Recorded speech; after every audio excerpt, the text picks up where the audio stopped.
eigentlich zu einer Ausbildung Hotellerie gekommen? Hätten Sie gedacht, dass Sie dort landen, wo Sie jetzt sind? Was ist Ihre tägliche Motivation? Wie sieht Ihre perfekte Küchencrew aus? Was ist der erste Schritt auf dem Weg zum General Manager?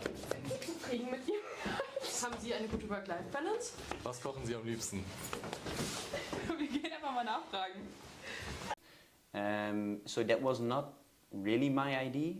That mainly came from Nico. He already had an idea in his head. He's like, hey, I want this, this, and this. He said, I want along the lines, I want you to have this, this, and this. And then it was up to me to say, okay, this is his idea. This is what I've seen in 2 other hotels. This is what we can do. So if I would sort of combine it, I would get an own twist for Hilton Berlin that still follows the line of Nico's concept. And that is similar to approved versions from other hotels. And then I give that back to, let's say, Nico, and then Nico says, yes, yes, change, and then last update, and then it's done.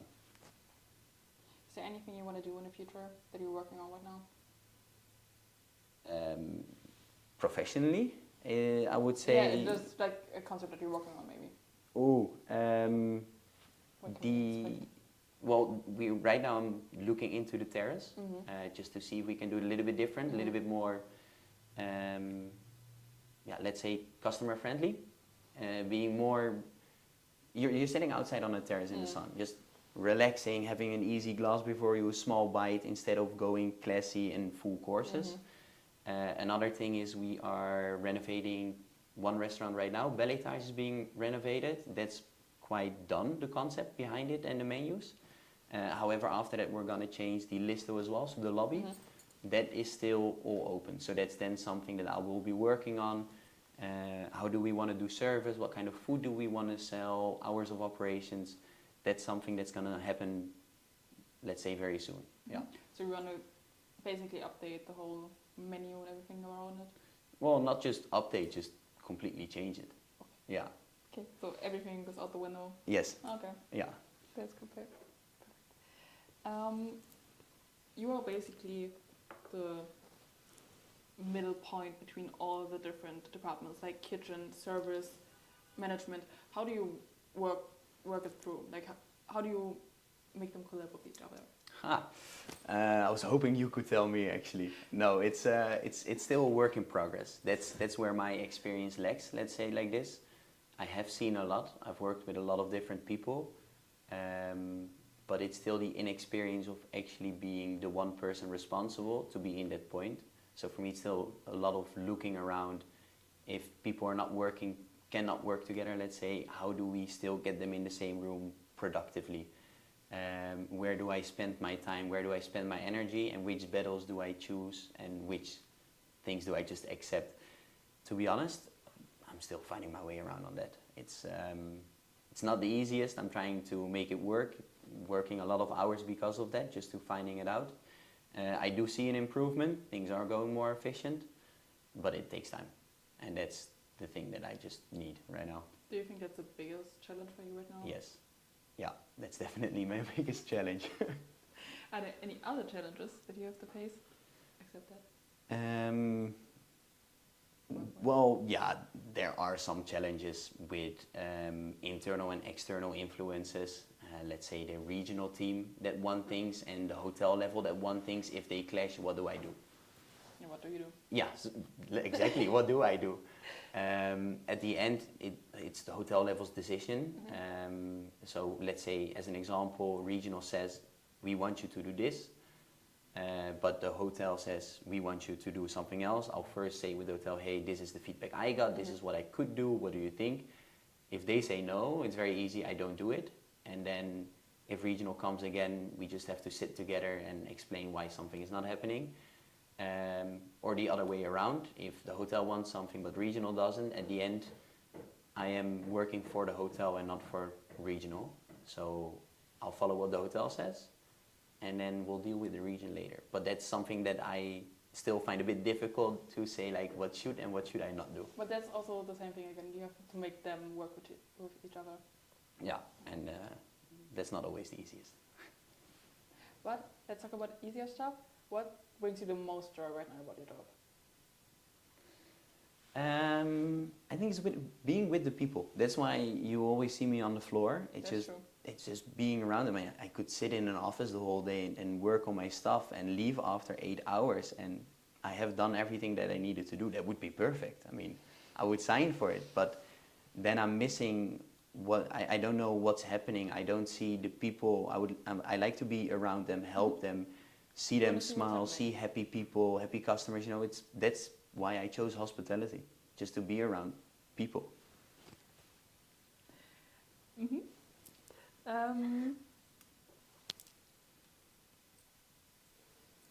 Would you have thought at the beginning of your hotel career that you would end up where you are right now? Here in Berlin, definitely not. No, not even Berlin, I mean, especially, but like your position that you're in right now. Yes. Yeah, no, I know, it sounds a little bit cocky. No, as a kid, I always said, oh, I want to, no, I want to run a hotel. I always said that as a kid. But yeah, you know, you don't go from one day from nothing to running a hotel, you know, there are some steps in between. Unless you're very certain. But does she run a hotel? No, she does not. Okay. No, so it's, you know, there are steps in between, and once I started working in a restaurant and I saw the different departments, I knew, hey, restaurant is something I really like. So no, I wouldn't necessarily say I knew that I wanted to be an F&D manager, but I did know that if I want to go where I want to end up, then going through the F&B route was something that makes the most sense to me. But if you thought to yourself, oh, restaurant, this is for me, why not go into the restaurant industry? Why go into the hotel industry? It was an opportunity that came along, to be honest. I got connected with Hilton during university. So it was easy, okay, hey, I'm in, I know the people. Once you're in Hilton, it is easier to move around, let's say it like this, because you're already in the company, so it's easy to go from hotel to hotel. So I was like, okay, since I'm in, I'll stick around for a bit. Looked at different places, different departments, found this program. I was like, okay, that's the next step, yeah. And that's how I stayed in. Maybe I'll go back to an independent restaurant. It's very much different. But at the moment, hotels also have restaurants. So, yeah. You have been a trainee in a sense before. And this is basically the first time you're actually the person in charge. Yeah. How would you describe your leadership style? I would say I want to help, be among the people. And since I've been the trainee listening to a manager, I like to be there for the team. Yeah, I don't want to be that manager that is disconnected. I want to be that manager that's there for the team and help out when necessary. So that's something I still working on. When exactly do I jump in and when not? That's all about communication. But I do want the people to know that I'm there for them, either on a work level, for advice, for questions, for helping out, or for a personal level, if they have issues, that they're not afraid to come to me. Yeah, and yeah, being very active and involved, I would say. So you want to create like just an open atmosphere for the people to come to you if they have any problems? Yeah, the biggest difference from what I've seen then in Germany and Austria is very much hierarchy. People go from go to their boss goes to their boss. They don't skip levels. In the Netherlands, it's very much relaxed and flat. Let's say I would be a receptionist. If I would have an issue, problem, question, need help, whatever, I wouldn't necessarily go, well, it would be best to go to my supervisor, but Dutch people also very easily just go to the manager or director of operations or whatsoever, you know, we just go to whoever we see we think has the answer. Okay. And it's not that I want to create that environment, but it's I did like that environment. Yeah. But is it important for you when you're interacting with the team? That's an important part for you. Yeah. Yes, I communicate with the manager and the supervisors, but I don't want the team to think they cannot come to me because I am, let's say, 3 steps above them, for instance. Yeah, because then you've got let's say you've got trainee, you've got a commie, you've got a supervisor, you've got a assistant restaurant manager, you've got a restaurant manager, and then you've got me. You know, so there are a lot of people in between. But I don't want trainees to think they cannot come to me just because of that. Do you think there's a difference between being a good leader and a bad leader? Or like, Well, how there would you? definitely is a Yeah, difference. sure. But how would you describe what makes a bad leader for you, and what makes a good leader for you? For me, a bad leader is somebody who just says what needs to be done without listening or accepting other things. Who just says who says what needs to happen, who is not involved, and who doesn't really care and listen to the team. So if you would come to me like, hey Koen, I'm struggling with this, or I need you to do this, I would actually do it. I would actually help you, rather than just say, yes, I will do it, and then not doing it, and then over and over. Because in that sense, you lose trust in your manager, you feel demotivated. I've seen people do that, and to me, that's a bad manager. Because at the end, you need to produce numbers, but you're there for the people. But I can attest to that. I always talk when I have a problem, I've come to you before. So yeah. But how do you handle conflict in the team? Not between like the manager and trainees or the other staff, but like in between the team. Let's say the Listo team. Yeah. How would you handle conflict with them? Luckily, it's not happened yet. Semi, let's say. Best thing to do would first, let's say it's between just two people, sit with both of them separately, especially if something just happened. Give them time to tell their story, listen, see what happens from both sides. Because if you only hear one, you don't know what happened. So if you hear two, you hear both of their stories, and you can find a bit of a common ground, what actually happened. And then you get them together and you talk about it. Because you cannot, in my opinion, you cannot come up with a story without having both of the people present in the same room. But what if that doesn't work out? What if they don't work through it and they just fight all the time at the job? Well, yeah, there is an easy way and a hard way. But the best thing to do would just sit in that room until they talk it out. Because most of the times, But sometimes people just have differences that they can't work out. Oh, and that's okay. I mean, at the end, we're all human. We all have different opinions and differences, but we're also, we came to do a job, and we have to work together to do that job. I mean, you don't have to like me, but we still have to work together, very simply But said. some people can do that. Then, a little bit harsh to say, but then it's time for either one or for both to either look opportunities in a different department or a different place. But a team needs to run, and if you're not willing to accept something and to make the work, to do the work together, then that's it. Because I understand there is a difference, and you don't have to accept, you don't have to like each other, but you do have to work together. You work 8 hours a day, 4 hours a day, 2 hours a day together. If you cannot do that, then that's it. It's very harsh, but I mean, we hire you to do a job, and if you are not willing to do it, yeah. But let's say the conflict is between somebody from the service team and somebody from the kitchen. Wouldn't it just work to put them on separate shifts? So they don't see each other? Well, that's the last option then, in that sense. That would be the last option. Depending on who it is, it's quite easy to avoid each other. But that would be the last option. Because, for instance, I would talk with the kitchen chef first. This is happening. Kitchen chef would talk to the kitchen. I would talk to the service person. Come up with what we could do. And yes, in that sense, since it's different departments, you could do them on separate shifts. But that is a lot of effort from both sides as well. So that's your first manager position. Is there anyone you have learned your leadership style from? Or somebody who has influenced you a lot? Yeah, my GM in the States was quite good. And as well as my front office managers. That's from them I learned to be really on the floor, to be around to help out when necessary, but also to pull back when it's not necessary.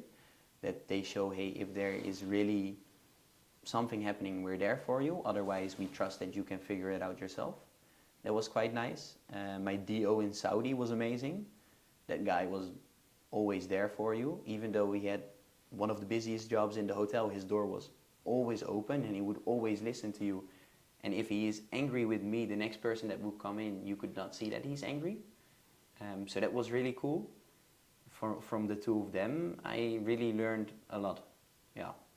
or well, in those two hotels, let's say like this. Yeah. Is there anything, so like an advice or anything that you've learned that you would give to the Azubis that are starting now Yeah. or finishing now? Anything that you think they need to know? Yeah, I would definitely say sometimes you just need to go for it, to just get out the comfort zone and go for it. So for me, it was to move across the world, to say like, hey, right now I have the opportunity, I'll go as far away as possible to really figure out, can I do this, yes or no?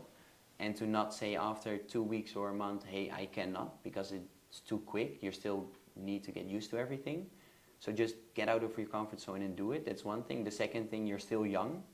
I mean, I know you have private lives as well, but this is the time to really get all the experience in, to really work, to show yourself, and to start building both experiences and connections. And then the further you go, or the later in life you come, the easier you can take it. Because, I mean, right now, since I've done a lot of things before, I could now start specifying what do I want to do. Still have to work hard, but I've done most things before already, which makes it a little bit easier for me now. And if you've always said like, oh, I'll do the minimum, I'll take it easy, then you at one point really see the difference between people who did not take it easy and people who did take it easy. Yeah. If I wanted to be an F&B manager like in 5 years, what would you tell me to do? What advice do you have? So in this case it would be in hotels. I would definitely say, since F&B manager, it's a lot about, it's not necessary, as a manager, it's not necessarily about the hands-on experience. Yes, you need to know what's going on, but you need to be able to quickly learn, to quickly adjust. So let's say you want to be an F&D manager, important is that you start learning numbers. So go to accounting and finance to figure out, hey, what are the numbers behind F&D? What do I need to pay attention to? Why do we have certain prices? Why do we sometimes have more people or less people? And why do we need to really make sure that nobody works too much or too little? That's very much important. So I would definitely say get that experience in, and start, coming up with ideas. Say like, hey, I saw that in one hotel they do once a month. They do this, I don't know, this come in party night. I don't know, something. You say like, hey, this is cool. Can I try this? Then I would say like, okay, go for it. You come up with the ideas, what you need, what it would look like, and then either together or you would run it to get that experience. What it's like to come up with ideas to get the experience. And outside of that, it's just working through the levels. So try to be proactive, to ask for trainings, to work your way up to a supervisor, to work your way up to a restaurant manager, and then go for it.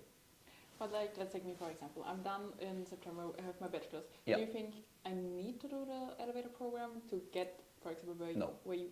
Okay. No, you don't need it. Definitely not. It all depends on where you want to go. If you say, my goal is to be an F&D manager, you don't need the elevator program. If you want to become a GM, you don't need the elevator program. But it's helpful. It is helpful, indeed.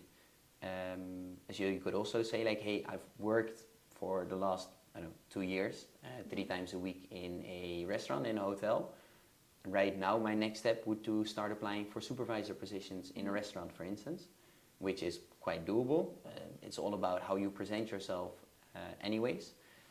You go from there, you do that for, for a year. You either stay in the same place or start looking around, start talking to other people, and go to the next place. Because that's also the thing, if you stay in the same place, it takes a longer time as when you move around. And moving around could be from country to country, could be within a city, from hotel to restaurant to hotel to hotel to restaurant. So basically I just have to get a lot of experience? Yeah, a lot of experience in little time. Yeah. Perfect. Just everything at once. Crazy. You've been here, how long have you been in Berlin? 4 months? 3 months, yeah. Yeah. Have you already gotten like good balance in? No, Probably not. no, no. You're always here. I know. But that's also not something I'm looking for. I told myself, hey, I'm coming into this job. The first half year, I'll just be at work. I'll just be there. And either they send me home or I'm just there to get as much experience and get as much knowledge as possible in as little time. That was my whole idea before coming here.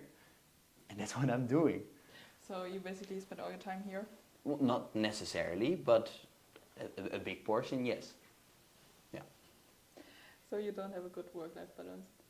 Well, for me, it works. Let's say it like this. For a lot of people, maybe it wouldn't. For me right now, I've got outside of work. I mean, I'm not in a relationship, so that saves me a lot of time. Well, no disrespect or whatsoever, nothing bad means it, but I don't have an obligation to meet up with somebody even if I have or don't have time. I mean, I do have some friends there, I live with some people, so we can always go for dinner, go out for drinks, do something. Most of the times it's spontaneous anyways. Besides that, I do a lot of exercising, which I can do before work, after work, at midnight, in the weekends. You know, for me it's very easy, very simple. I just plan, okay, now I have the time, I'll do it. So if I then work 12 hours a day, then I still have 12 hours to work, to sleep, exercise, and to hang out with people. It's a bit chaotic, but it's working, yeah. But yeah, no, it's definitely not everybody would prefer the same work-life balance, but for now it's still working, yeah. But let's say you had a very stressful day. You have been here for like 12 hours. Yeah. It was a busy day. We had a big event. How do you unwind after that? Well, I'm very easy with just switching off. So the moment I leave the hotel, I don't think about it. It's just gone out of my mind. Then I go home. Most of the times I cycle to work, so it's nice to you know, just do something active, not think of anything.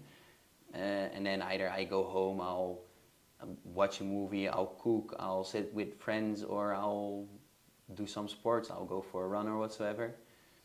And that's how I unwind, because if once I go for a run or start cycling, it's just my head is nice and empty, you know.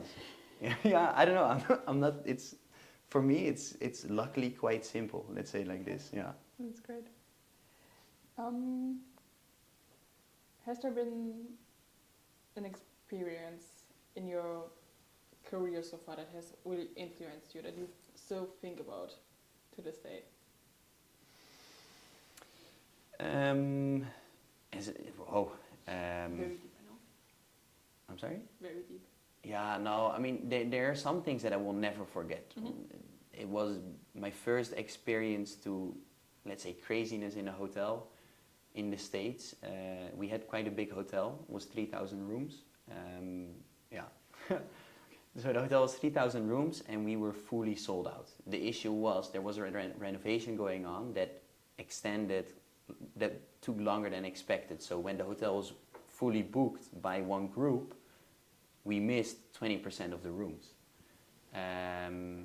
That was quite a difficult situation, and what ended up happening, I started my shift at 1 p.m, had to do all the check-ins, and at, what was it, 7, 8, because everybody wanted a room with 2 beds. Well, that's not possible because the hotel is different categories.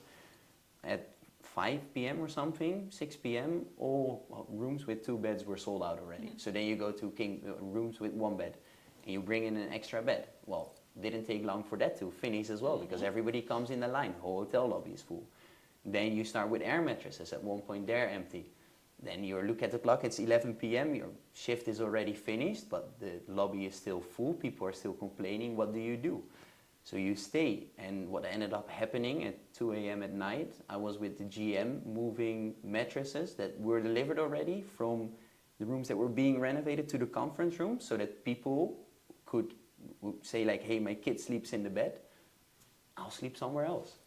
That's then one day, show up to work 4 hours later for my next shift, and because of the time, you know, show up 4 hours later, see the same people from the night shift, and then the first thing that happens is the people that checked in the day before didn't get what they want, start complaining, and you're dealing for 3 days with complaining guests.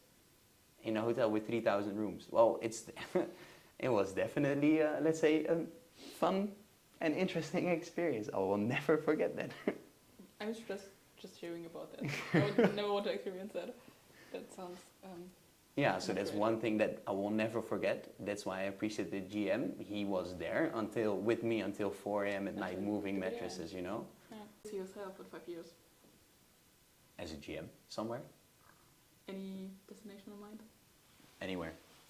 Anywhere. No, Is it I have tropical? I have two bucket list destinations. Outside of that, I'll go where there's work. Yeah, preferably a country I haven't been before yet. That would be But- cool. Which one? I want to know the destination.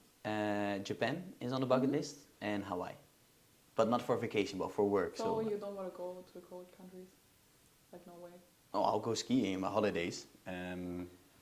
But in Scandinavia at the moment we don't have that many Hiltons yet. They will be coming. But yeah, I'll just show up where there's work, and once you're at a certain level, I can look for jobs myself. Hilton will also say like, hey, I say to Hilton, hey Hilton, I think I'm ready for the next step. They will see if I am ready, yes or no, and then they can let me know, hey Koen, this position here is getting available in the next few months or whatsoever. And then I would send an email, or they would send my CV or something. So at one point it becomes both ways, the connection, and then it's just I'll see where there's work, and that's where I'll go. I mean, there's on average one Hilton opening a day, so I think you have good chances. Yeah, no, Yeah. exactly. But after, do you have like a timeline? When you say you want to be in GM in 5 years, what's the next step? You don't want to stay here forever, that's for sure. No, so the next step, so here I do then F&D. Next step would be DO, so Director of Operations. Preferably I would switch to commercial after that, just to get that proper experience, and then go to GM. That's a little bit the line, so I would stay at director level a little bit longer before going to GM. Then I will not be able to do it in 5 years. I mean, it's still going to be a challenge, but then it would be impossible. Let's say it like this. If I will go from DO to GM, 5 years is still very enthusiastic. I mean, but it's... You want to be a GM at 30. Yeah, that's 5 years. Yeah. So it's enthusiastic, but it would be more realistic than when I go first to the commercial side. But that's a little bit, so head of department, director level, GM. That would be the steps that I would take. If you had to do it, I already asked it, but like, if you had to do it again, just not the bachelor route, if you had to do it again, would you do it again the way that you did it? Like going to Vienna, going to the Seychelles, going to Saudi? Yeah. This whole thing. Would you do it again like that? Yeah, I would. I would have skipped Amsterdam. Now I had to because of COVID. I had to stay in the Netherlands. But yeah, definitely, I would do it again. I really loved it. I mean, sometimes it's more easy, sometimes more difficult to switch every year or so. But I would definitely do it again. It's the best way to get to experience a new country, to see new places, by just moving there, in my opinion. Just go there. Yeah, a bit dramatic, but yeah. Sure, why not? Is there anything you want to tell your younger self that's maybe starting out right now? I never thought about it. I Like would, 16, yeah, 16-year-old Koen, what would you tell him right now? Very, very, very cheesy, but don't be afraid to hear no. Just do it. I mean, as they say, what's the worst that can happen? Well, if you get no, that's not the worst. There are some things that in the past I didn't do that I was like, that I now think I should have done, or I should have just gone for it or asked for it. So I would say just have the balls and do it. Yeah. Anything else you want to tell maybe to the Azubis?